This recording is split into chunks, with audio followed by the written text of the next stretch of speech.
Assalomu alaykum bolajonlar. Sizlar bilan yana qiziqarli o'yinlar o'ynashni boshlaymiz. Demak, mana bu stakanchikni mana bu yerga qo'yamizdan, mana bunday qilib uramiz. Agar mana bunday qilib tushadigan bo'lsa, bittaga o'tadi.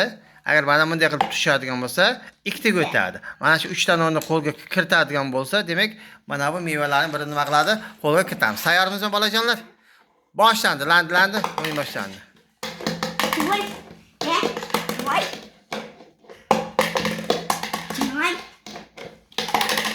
Asta bir-biriga xalaqit qilmang.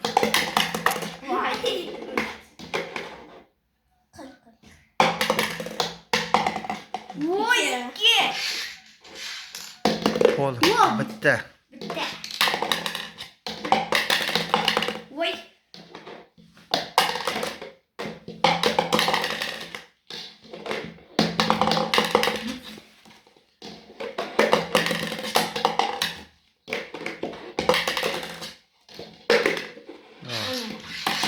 Yana bu o'yinda nima qildi? Muslima g'olib chiqdi. Demak, nima olamiz? Apelsinlar. Nechta bo'lib ketsin-ki? To'yda. Hatto mana yoqda bittasini yeb ham qo'ydi. 8 ta bo'libdi. Sarvardiki 4 ta bo'libdi. Demak, bolajonlar bilan xayrlashamiz.